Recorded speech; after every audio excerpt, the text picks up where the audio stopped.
Also, story time. Jane the Killer, or Jane the Everlasting. Whatever. My real name is Jane Saw, aka Jane the Killer, and this is how I met Jeff. The reason I look the way I do, and why I want to kill him. When I heard that a new family had moved in across the street, I wasn't that surprised. It was a nice neighborhood, and the house was relatively cheap considering where it was. I guess I was about 13, 14 when everything went to hell. I never really talked to Jeff when he moved in. To be frank, I never talked to him until that night. But it's too soon to talk about that now. My first impressions of Jeff was that he was a good kid. Probably got nice grades, rarely got into fights, maybe even a cool guy if he opened up to someone. His brother Lou seemed like he put family first, by the way. He sat with his brother on the sidewalk.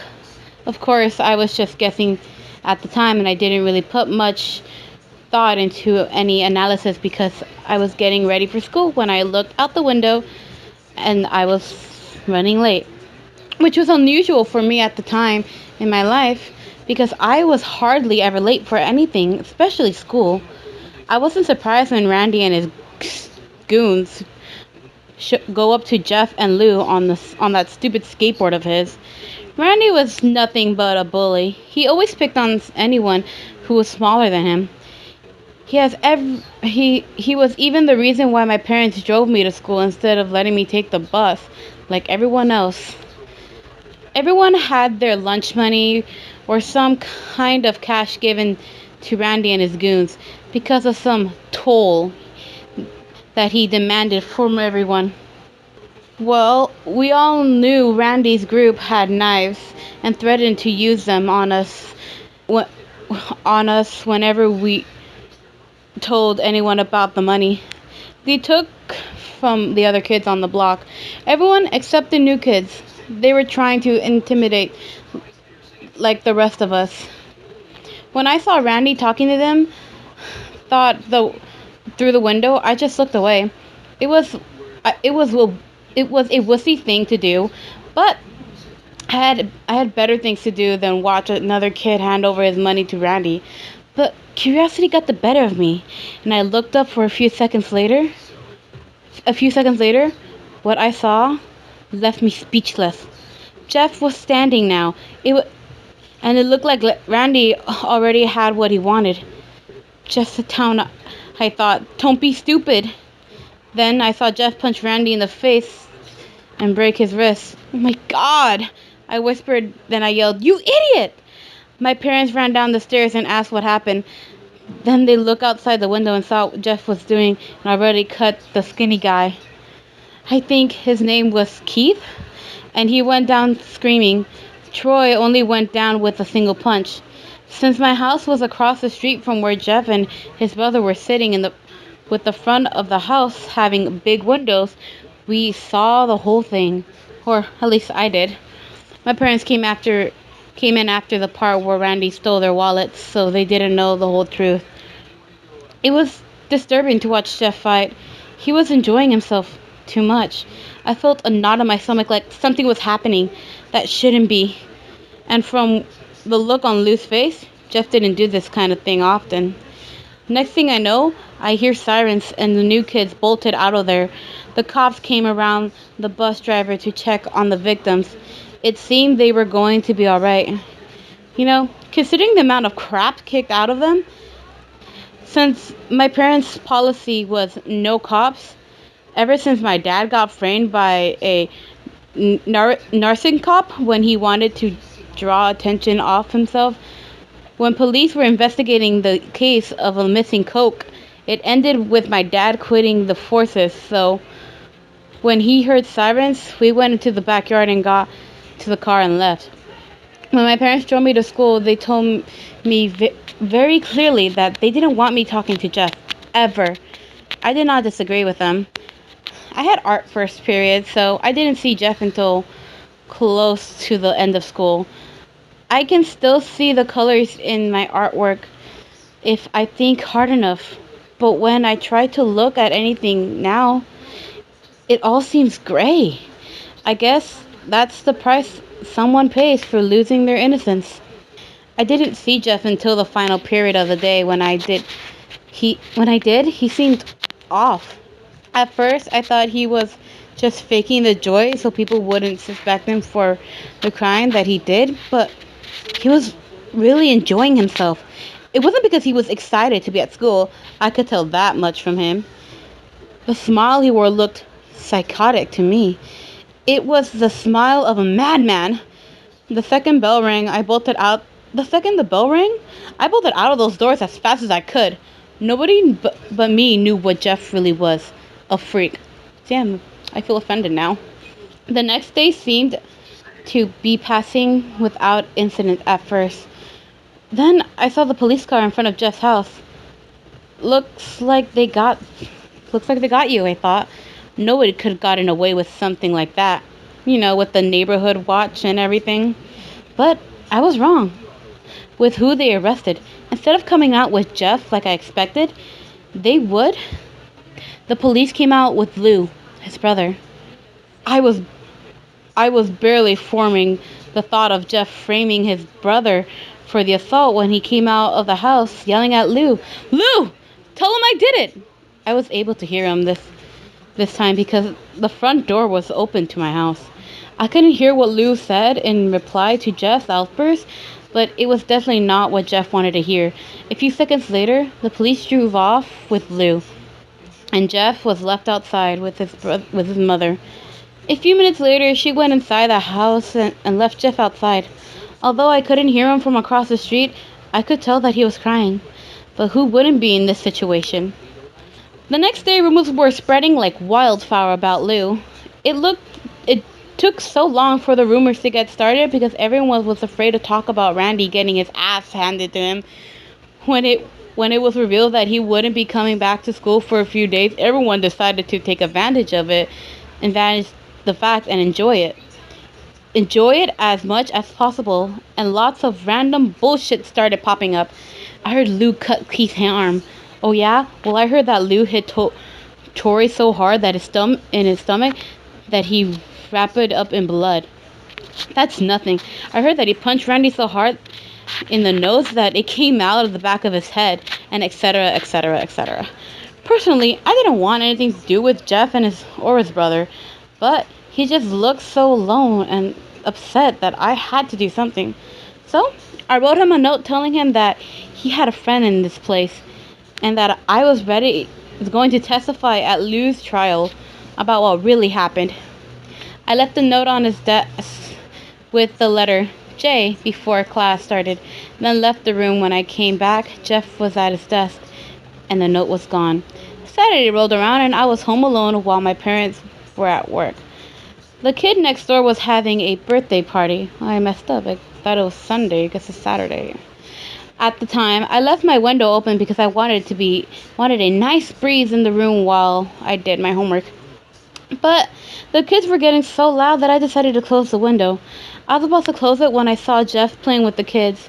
He was running around wearing one of those fake cowboy hats and carrying a toy gun. He looked so ridiculous. I had to laugh. I can't stop thinking about that. Maybe he isn't the monster I think he is. I thought, ashamed of myself for suspecting he could have been one.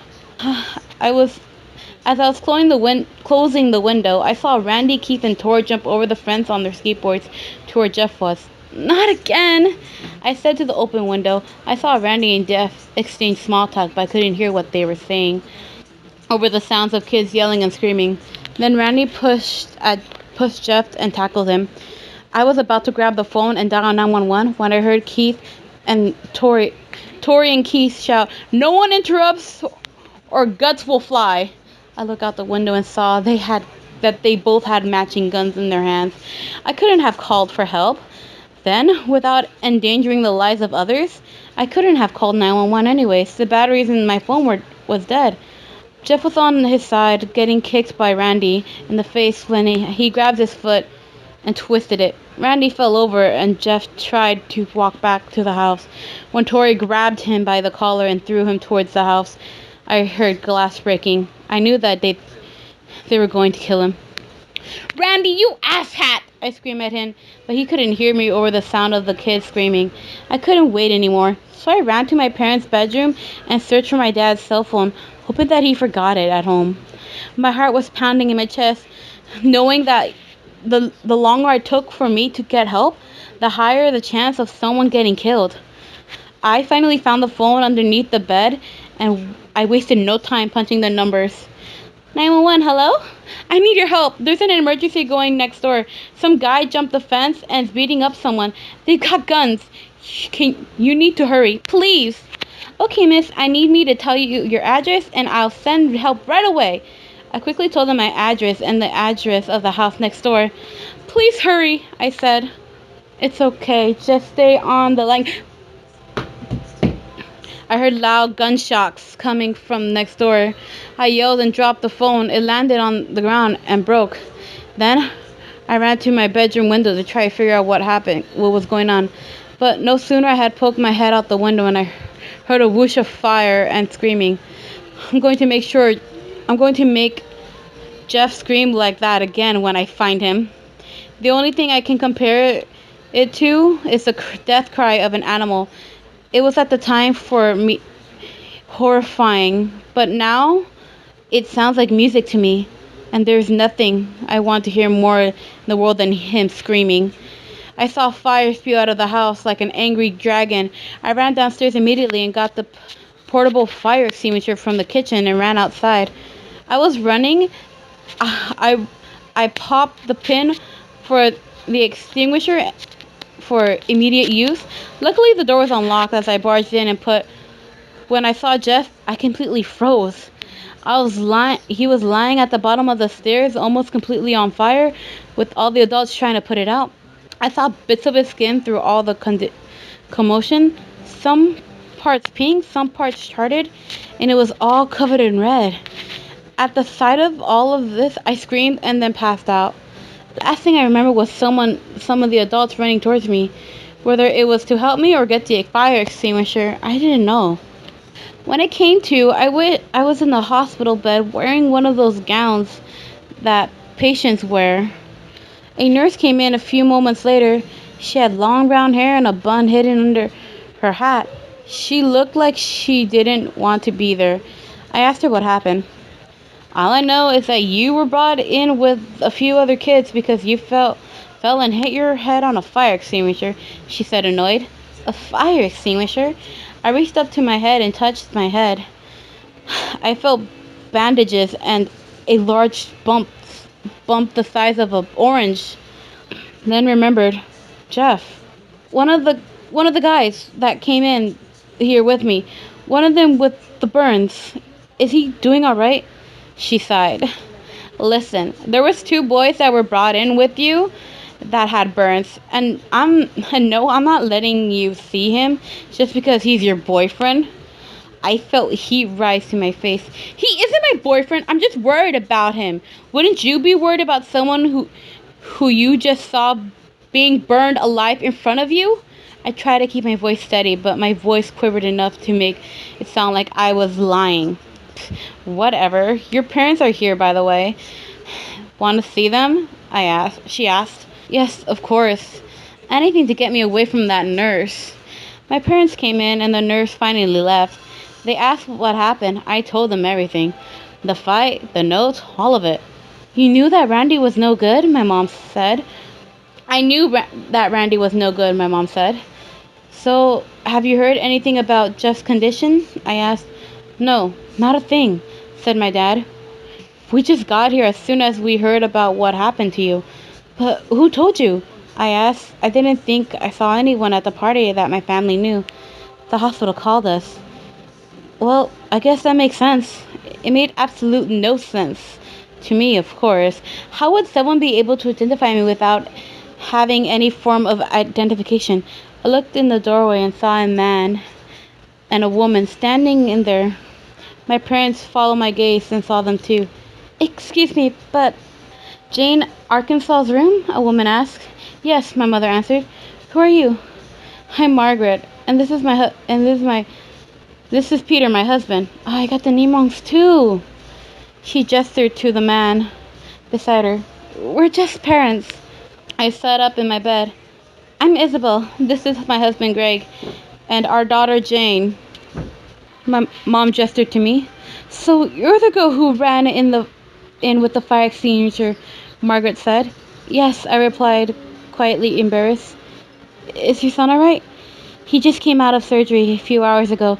The doctor said he'll be fine. I relaxed at that thought. That's good, I said. Listen, I know what happened to Jeff and Lou on their first day of school. Then I told Jeff's parents what really happened to Randy and his crew. We had no idea that Jeff was capable of something like this, Peter said. I'm willing to testify that Lou didn't beat up anyone and that Jeff was only beat up Randy and his gang in self-defense. No need, Margaret said. Louis being released from jail after what happened to those boys. That's good, I said. We just came to say thank you for trying to help our son. Jane, it warms my heart to see selfish people in your generation. Ha! I can't speak. I blushed. I did anything anyone would have done in my situation. I looked down. I'm not a hero. Nonsense, Margaret said. The least we can do is invite you over to our place for dinner when Jeff gets out of the hospital. I looked at my mom and dad. It would be an honor, my mom said. It's settled then. Well, we'll call you as soon as Jeff gets out of the hospital. We said our goodbyes, and then they left. About 2 days passed, and I was allowed to be released from the hospital. During that time, I had no contact with Jeff or his family, but I heard that Lou was released from jail and Jeff's wounds are healing. When I got back to school, I became the center of attention, more or less because I was the only one who saw what happened at the party. But the only people I told about what happened were my friends, Danny, Marcy, and Erica. I didn't know what to tell them, so I just told them what I saw. Sounds like Jeff got his ass handed to him, said Danny. She had raven black hair with sapphire blue eyes. As usual, she was usually the most level-headed of us. Well, at least he went down fighting. I heard he took those two idiots to the hospital with him. Erica snickered. She always dressed like she's from the 80s or something. Long, thigh-high rainbow-colored socks with hair to match.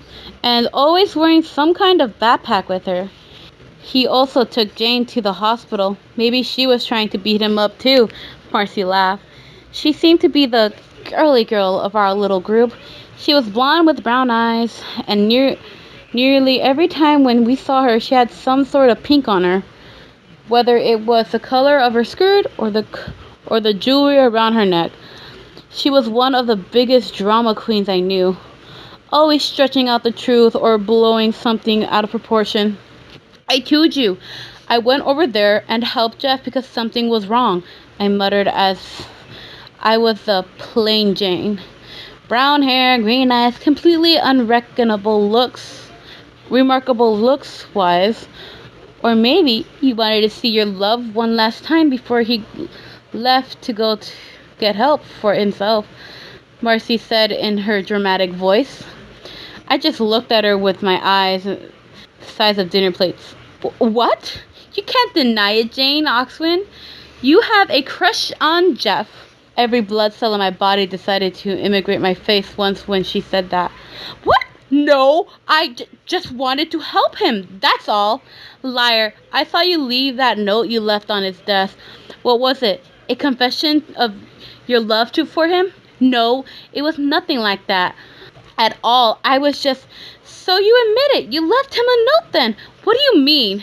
I was guessing. She gave me a cynical little smile and then just waited for my response. The other girls started to laugh at me. Jane, it's only a joke. I was kidding. Marcy smiled. Your face is better than a tomato, Erica crackled. I hate all of you. Oh, stop being serious. Danny put a hand on my shoulder. Come on, let's get to class. Weeks went by. Everything seemed to be normal. I think Blue even made a few friends. Everything was normal, and nothing happened. Then Lou came up to me one day and told me about Jeff. Excuse me, your name is Jane, right? I turned around and looked. It was Lou. Yes, you're Lou, right? Jeff's brother. Yeah. He looked a little uncomfortable. Then again, so was I. Look, my parents wanted me to tell you that Jeff is getting his bandage removed in a few days, so expect a phone call inviting you to dinner soon. Okay, well, thank you, I said. He was about to turn away when I said, Hey, listen, what you did for Jeff, that was really respectable. I heard you try to help my brother with the fire extinguisher. That was cool. Yeah, well, see you around, I guess. Yeah, see ya. I was watching him walk away when I heard a little voice beside me saying, Cheating on your boyfriend, are you? The fuck? I turned around, surprised. It was Marcy, and with his own brother, nonetheless. Faked gasp. I yelled, then turned my head to make sure Lou didn't hear me. He didn't. Let's just get to class, I grumbled. 2 days passed until my phone rang. My mom answered it. A few minutes later, she got off and told me this. Jeff is getting out of the hospital today, Jane. I looked up at her and said, That's great. Looks like we'll be having that free dinner in a few days. She chuckled. A few hours passed and I heard a car pull into our driveway across the street. I looked out the window and saw Jeff in the car from his house. Jeff's home, I thought. I decided to watch out of curiosity. To see what he would look like. Dear God, how wrong was I? I was. His dad got out, then his mom, then Lou. But what I expected Jeff to look like couldn't be farther from what I saw. He had long black hair down to his shoulders, white, leathery skin, and that smile. That smile was the same smile I saw when he was in class after he beat up Brandy, Keith, and Tori. But Jeff looked right at me, into my eyes. I could feel those soulless, psychotic eyes burn right into my soul. I still shook from the memory. Even now, as I type this, he seemed to be looking at me for hours with that smile until he looked away. I saw him walk into his house with his parents. I didn't even breathe until that door finally closed behind them. My parents came into the living room and asked me what's wrong. My only reply was a long, loud scream. Then I fainted. When I finally woke up, it was dark outside. My parents weren't in their bedroom. The house was deadly quiet. I got up and went downstairs. I was wearing a long nightgown that I wasn't wearing before I fainted. I went downstairs to the kitchen. The lights were on, which was unusual. My parents always told me to turn off the lights in the room when I left it. There was a note on the table. I picked it up.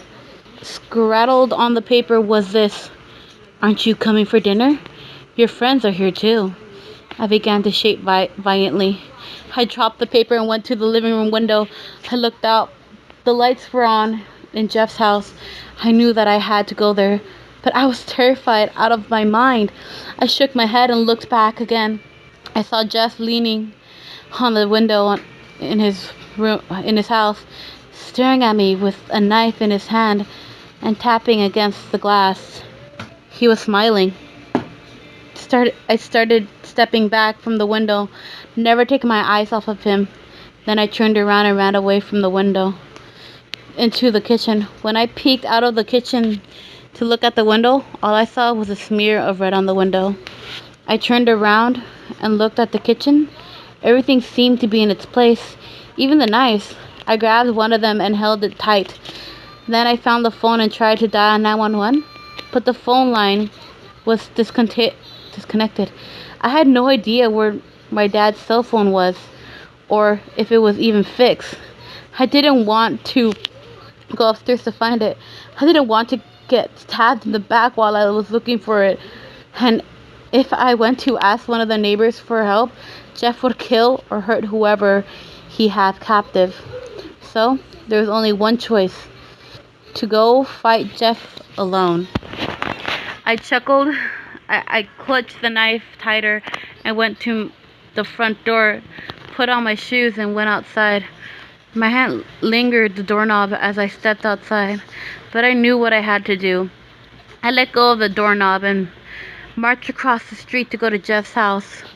As I got closer to the front door of his house, I began to slow down. My knees began to shake, my palms began to sweat, and I started to breathe faster and shallower. Before I knew it, I was standing completely still on the front step, panting like a dog. I managed to grab the doorknob, squeeze my eyes shut, and jerk it open. I stood there in the doorway with the knife right in my right hand and the doorknob in my left, too terrified to open my eyes until I heard a voice say, "Looks like you made it. I'm glad you did, friend." I opened my eyes and screamed. His eyes were large and unblinking, and his smile was red. He had carved a smile into his face. His clothes were covered in blood, and then I passed out. When I woke up, I was at a dining room table. My knife was gone, and when I looked up, I saw people sitting at the table. It was my parents, Jeff's parents, his brother Lou, and my friends. They were all dead. Damn it! Lou's not dead. With smiles carved into face, and huge red cavities in their chest. Okay, I call bullshit on this part. The smell was unbearable. It's indescribable, unlike anything I've ever had. I had ever smelled before. It was the smell of death. I tried to scream, but I had a gag in my mouth, and I was tied to the chair. I looked around the room in disbelief, tears welling up in my eyes from the slight smell of the bodies. Look who's finally awake. I turned around and looked inside. I turned around and saw Jeff. There, Jeff was there. I tried screaming, but the gag was in the way. Suddenly, he was beside with the knife against my throat. Shh. It's not polite to scream at friends. He began sliding the blade across my face, constantly tracing invisible lines from the corners of my mouth up to my cheek in a large, grinning smile. I shivered as he did this. When I turned away from him, he grabbed the back of my head and forced me to look at the scene at the table. Now, don't be rude. You're insulting everyone by not looking at their pretty faces. I looked back at the table, looking at everyone with their faces carved to smiles and some of their chests still bleeding. Flesh blood. Hot tears began running down my face, and I began to sob. "Aw, what's wrong?" Jeff purred. "Are you upset that you don't look beautiful like them?" I looked at him, trying to understand what he said, but I looked away when I saw his face again. I looked back at the table. "Don't worry. I'll make you look beautiful too. What do you say?" He then slid the knife under the gag and cut it off. I spat out the gag and looked at him straight in the eyes, trying to hold his gaze. He tilted his head to the side as he looked back at me, then I shut my eyes and looked away from him. Then I muttered darkly, "Go fuck yourself." Then turned to look at him again. You joker reject. He just started laughing in my face. I preferred it when he just smiled. Listen, the only reason I'm going out of my way to tell you any of this is because the story Jane the Killer is starting to piss me off. I preferred it when he smiled. You're even funnier than I thought. He came closer to me and looked away again, feeling his breath against my skin. Friends do friends favors, right? Well, I'm going to do a favor for you. I felt him let go of the back of my head. When I looked back, he was out of the room. I looked back at the table once more, taking it all in. Fresh tears started to come down my face again as I remembered my family and friends who were alive only a few hours ago. I was still crying when Jeff came back. Don't cry, he said. It'll be over soon. I looked down at him and saw that he was holding a jug of bleach and a can of gas. My eyes widened and I looked back at him. I didn't have any alcohol. So this will have to do. That's why her skin's so fucked up. It's not alcohol, it's gasoline. When he began to douse me in the bleach and gasoline, we had we had better hurry, Jane. I've already called the firemen.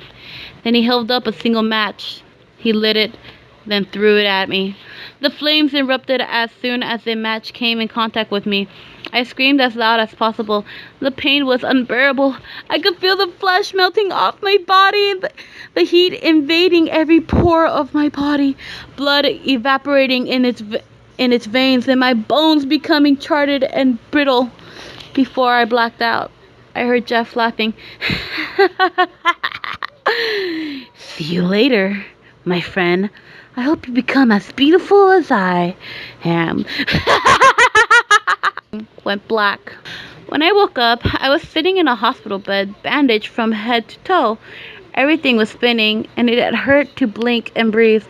I looked around and saw an empty room. I groaned loudly because my mouth was bandaged. Everything hurt. A nurse came in a few minutes later. Jane? Can you hear me? I looked towards her and the room started spinning even more. Jane, I'm your nurse, Jackie. I don't know how to say this, but your family died in the fire. I'm sorry. Tears started falling down my face. I sobbed. No, honey, don't cry. You won't be able to breathe if you do. I couldn't stop. Jane, I'm going to give you something to help you calm down, alright? I felt something run through my bloodstream. Then I fell asleep again. When I woke up again, I could move more, and my body wasn't as bandaged as it was when I first woke up.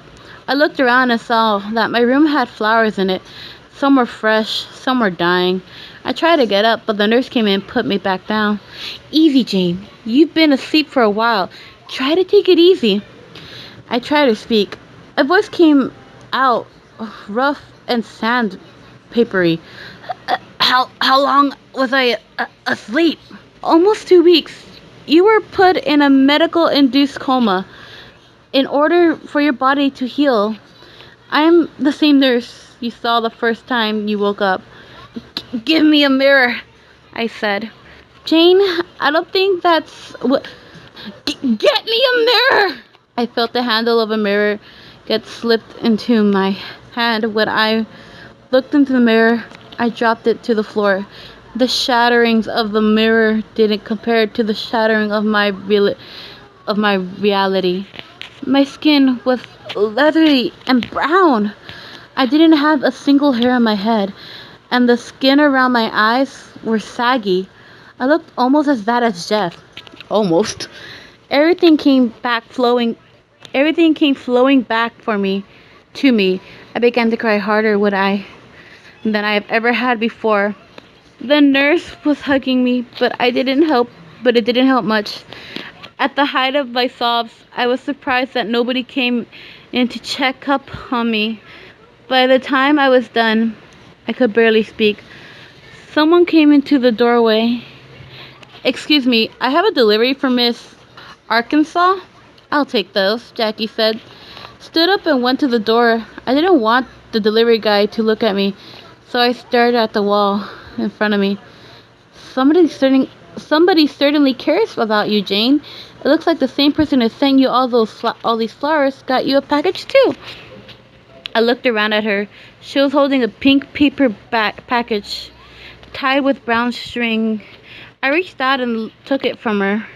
The second I took the package from her, I knew something was wrong. Excuse me, but could I have something to eat? I asked as sweetly as possible. Of course, I'll get you some food right away. Jackie smiled back, then left the room. My hand shook as I grabbed the string and pulled the paper lightly.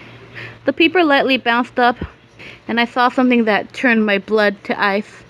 A white mask with black around the eyes and black feminine smile.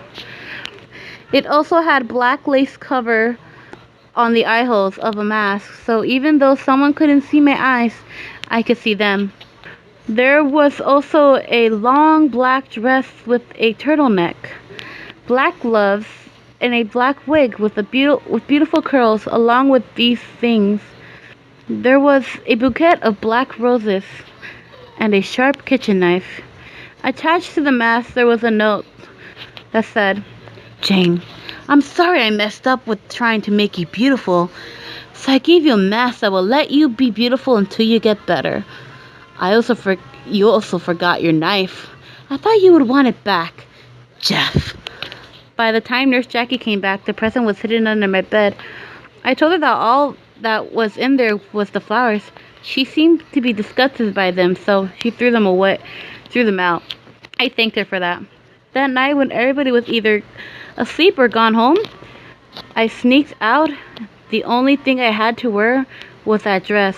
So I put it on and found a pair of shoes outside the hallway.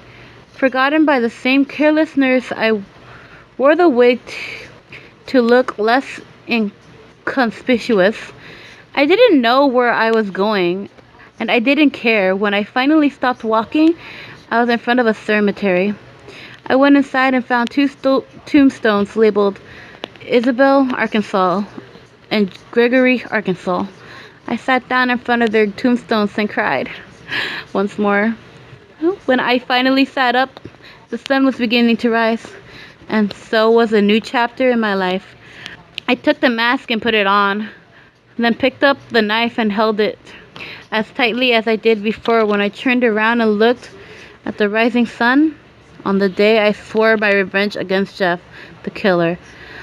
I donned the new name, Jane Everlasting, for I want the only thing to be more everlasting for Jeff than his madness to be his death. Ever since that day, I have been trying to find Jeff the killer and kill him, hunting him like the animal he is. I'll find you, Jeff, and I'll kill you. As for the photo that has been popping up of me saying, don't go to sleep, you won't wake up. That pretty much explains what I want to do with Jeff's victims. Prevent them from becoming victims in the first place. Whoever said that I'll kill them so they don't get killed by Jeff is a gross overstatement. So, this is my story. Whether you accept it or not is up to you. Now, if you excuse me, the sun is going down and the hunt is beginning once more. Don't go to sleep. You'll never wake up.